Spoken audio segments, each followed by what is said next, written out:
Hello guys, welcome back to the channel and welcome back to elite wrestling. तो guys आज इस video में मेरे पास आपके लिए AEW से रिलेटेड बहुत ही बड़े और इंटरेस्टिंग अपडेट्स है। और गाइज आज इस वीडियो में हम बात करने वाले हैं क्रिस जेरिको की रिटायरमेंट मैच के बारे में, जानेंगे कि क्या रही इस वीक की NXT और AEW की व्यूअरशिप, और हम बात करेंगे कि क्यों है केनी ओमेगा नाराज और जेरिको के हिसाब से कौन है AEW में मोस्ट अंडररेटेड सुपरस्टार। और इसी के साथ आज इस वीडियो में हम बात करने वाले हैं AEW की इस वीक के टॉप 5 रैंकिंग की। तो गाइज ज्यादा देर ना लगाते हुए चलिए ये वीडियो शुरू करते हैं। और गाइज सबसे पहले बात करते हैं AEW और NXT के इस वीक की व्यूअरशिप की। लेकिन गाइस हर बार की तरह ही इस बार भी इस वीक की व्यूअरशिप के बारे में बात करने से पहले हम बात करेंगे इन दोनों ही शोज के लास्ट वीक की व्यूअरशिप के बारे में। और गाइस अगर हम शुरुआत करें NXT से, तो गाइस NXT को लास्ट वीक व्यूअरशिप मिली थी 665 के व्यूअर्स। और गाइस वही बात करें AEW की, तो गाइस लास्ट वीक AEW को व्यूअरशिप मिली थी 731 के व्यूअर्स। और गाइस इस डेमोग्राफिक से लास्ट वीक AEW ने NXT को व्यूअरशिप बैटल में हरा दिया था, और 2 वीक लगातार व्यूअरशिप में हारने के बाद लास्ट वीक AEW ने अपनी तरफ से व्यूअरशिप बैटल में कमबैक किया था। लेकिन गाइस अगर हम बात करें इन दोनों ही शोज की इस वीक की व्यूअरशिप की, तो गाइज हम शुरुआत करते हैं NXT से। और गाइज अगर हम पहले बात करें NXT के व्यूअरशिप की, तो गाइज इस वीक जो NXT को व्यूअरशिप मिली है वो व्यूअरशिप उनके लास्ट वीक की व्यूअरशिप के मुकाबले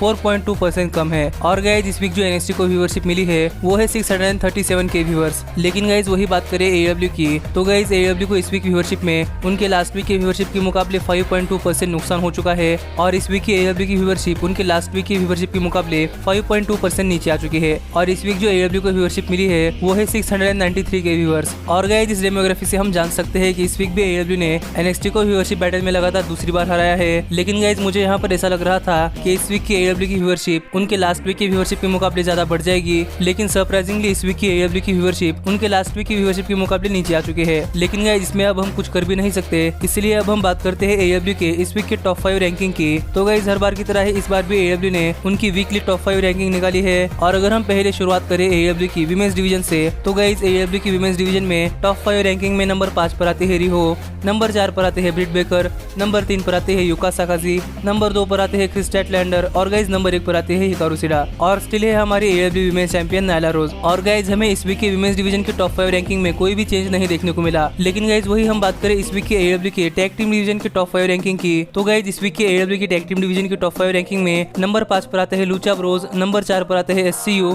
नंबर 3 पर आते हैं द यंग बक्स, नंबर 2 पर आते हैं द वेस्ट फ्रेंड्स, और गाइस नंबर 1 पर आते हैं द डार्क ऑर्डर। और स्टिल है हमारे AEW tag team champion Kenny Omega और हैंगमैन पेज। और गाइस इस वीक के टैग टीम डिवीजन के टॉप 5 रैंकिंग में हमें चेंज देखने को मिला है, जहां पर बेस्ट फ्रेंड ने इस वीक के टैग टीम डिवीजन के टॉप 5 रैंकिंग में नंबर 4 पर से नंबर 2 पोजीशन पर जंप किया है। लेकिन गाइस अगर हम बात करें AEW के मेंस डिवीजन के टॉप 5 रैंकिंग की, तो गाइस AEW के मेंस डिवीजन के टॉप 5 रैंकिंग में नंबर 5 पर आते हैं जैक हेगर, नंबर 4 पर आते हैं लांस आर्चर, नंबर 3 पर आते हैं डार्बी एलन, नंबर 2 पर आते हैं केनी ओमेगा, और गाइस नंबर 1 पर आते हैं कोडी। और स्टिल है हमारे AEW के world heavyweight champion John Moxley. और इस वीक के मेंस डिवीजन के टॉप 5 रैंकिंग में हमें कोई भी चेंज नहीं देखने को मिला। लेकिन गाइस अब हम आगे बढ़ते हैं और बात करते हैं हमारी अगली अपडेट की। और गाइस जानते हैं कि क्यों है केनी ओमेगा नाराज। तो गाइस आपको तो पता ही होगा कि केनी ओमेगा AEW के 4 CEO में से एक CEO है, जहां पर केनी ओमेगा AEW के विमेंस डिवीजन के क्रिएटिव हेड है। और गाइस AEW में जितने भी विमेंस स्टोरी लाइन चलती है वो सभी story line Kenny Omega handle करते हैं, और वो सभी स्टोरी लाइन केनी ओमेगा के अंडर होते हुए हमें AEW की टेलीविजन पर देखने को मिलती है।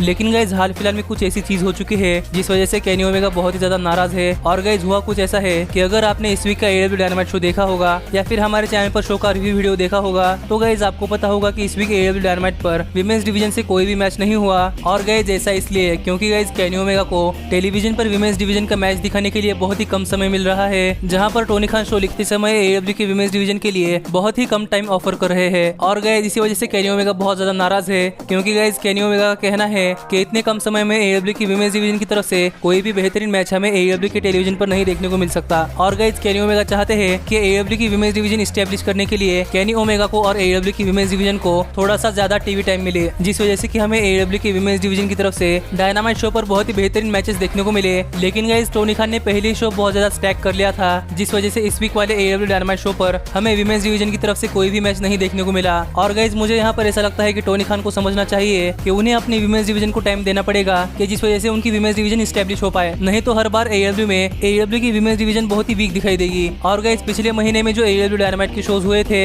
वो चारों शोज टोनी खान ने एक समय एक ही जगह पर बैठकर लिखे थे, जहां पर कोडी ने उनकी बहुत मदद की थी। लेकिन गाइस मैं यहाँ पर चाहता हूँ कि टोनी खान अपनी तरफ से शो पर विमेंस डिवीजन के भी मैचेस लाए, जिस वजह से विमेन रेसलिंग फैंस भी शो को एंजॉय कर सके। लेकिन गाइस अब हम आगे बढ़ते हैं और बात करते हैं हमारी अगली अपडेट की। और गाइस जानते हैं कि कौन है क्रिस जेरिको के हिसाब से AEW डायनामाइट पर बहुत ही अंडररेटेड सुपरस्टार। और गाइस यहाँ पर हुआ कुछ कुछ ऐसा था कि क्रिस जेरिको हर बार की तरह ही इस बार भी अपने फेसबुक पेज पर एक लाइव सेशन कर रहे थे, जहां पर वो फैन से बातें कर रहे थे। और गाइस यही फैन से बातें करते समय एक फैन ने क्रिस जेरिको से सवाल पूछा कि क्रिस जेरिको के अकॉर्डिंग AEW डायनामाइट पर सबसे ज्यादा अंडररेटेड सुपरस्टार कौन है। और गाइस यहाँ पर इस सवाल का जवाब देते हुए क्रिस जेरिको ने कहा कि AEW का रोस्टर बहुत ही बढ़िया है और उनके रोस्टर में बहुत ही जबरदस्त टैलेंट है, जो कि लोअर कार्ड से लेकर एकदम मेन कार्ड तक बहुत ही बढ़िया मैचेस दे सकते हैं। लेकिन गाइस यहाँ पर क्रिस जेरिको ने कहा कि अगर क्रिस जेरिको के अकॉर्डिंग AEW में कोई मोस्ट अंडररेटेड सुपरस्टार है जिसे प्रॉपर स्टोरी लाइन या फिर टीवी टाइम नहीं मिलता, तो गाइस वो है स्कॉर्पियो स्काई, जंगल बॉय, ऑरेंज कैसिडी और ट्रेंट। गाइस यहाँ पर क्रिस जेरिको ने किसी अलग सुपरस्टार का या फिर किसी टैग टीम का नाम नहीं लिया, बल्कि गाइस यहाँ पर क्रिस जेरिको ने कई टैग टीम में से यूनिक सुपरस्टार्स का नाम लिया है, जो कि क्रिस जेरिको के अकॉर्डिंग मोस्ट अंडररेटेड सुपरस्टार है।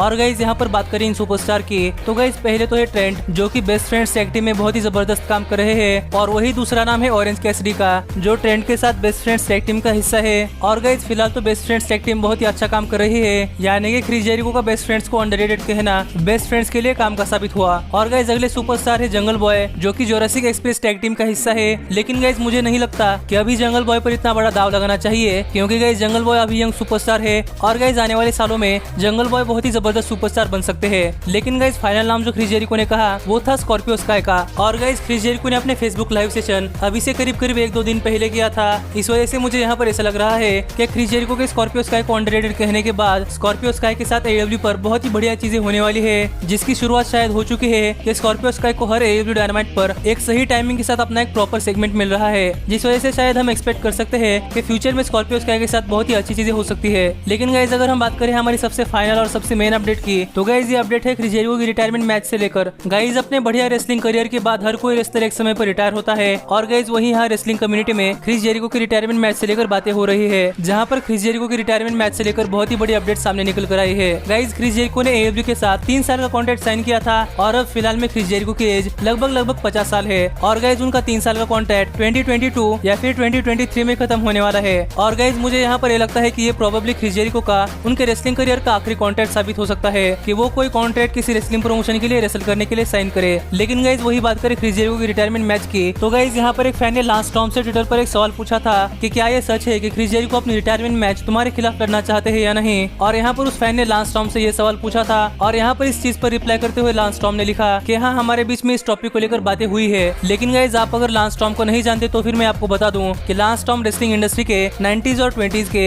एकदम जबरदस्त रेसलर रह चुके हैं, जो कि रियल लाइफ में क्रिस जेरिको के बहुत ही अच्छे फ्रेंड भी है। और गाइस यहाँ इन दोनों के बीच में बहुत पहले से ही हिस्ट्री है कि उन दोनों ने अपने रेसलिंग करियर की शुरुआत एक साथ ही की है, और उन दोनों ने ECW, WCW और WWE इन तीनों प्रमोशन में एक दूसरे के साथ और एक दूसरे के खिलाफ भी काम किया है। तो गाइस आप समझ सकते हैं कि इन दोनों के बीच में कितनी ब्रीफली हिस्ट्री रह चुके हैं। और यहाँ पर लांस स्टॉर्म का ये कहना कि उनकी और क्रिस जेरिको की रिटायरमेंट मैच से लेकर बातें हुई है, ये चीज ये दिखाती है कि क्रिस जेरिको आने वाले कुछ सालों में रिटायर होने वाले हैं। लेकिन गाइस हमें ये बात अभी पता नहीं है कि क्रिस जेरिको की और लांस स्टॉर्म की बातचीत अभी हाल फिलहाल में हुई है या फिर इन दोनों की बातचीत बहुत पहले हो चुकी है। लेकिन गाइस यहाँ पर ये क्रिस जेरिको की रिटायरमेंट मैच से लेकर एक अपडेट है जो मुझे लगा कि आपके साथ शेयर कर देनी चाहिए, और आप भी जान पाएंगे कि क्रिस जेरिको अपना रिटायरमेंट मैच किस रेसलर के खिलाफ लड़ना चाहते हैं। लेकिन गाइस अगर आप मुझसे पूछो तो मुझे ऐसा लगता है कि क्रिस जेरिको को किसी यंगर टैलेंट को और दिखाकर अपनी रिटायरमेंट प्लान करनी चाहिए, जैसा कि कर्ट एंगल ने किया है। लेकिन गाइस आप मुझे कमेंट कर बताना कि आपको क्या लगता है कि क्रिस जेरिको का रिटायरमेंट मैच किस रेसलर के खिलाफ हो सकता है। पर गाइस आज की वीडियो में इतना ही,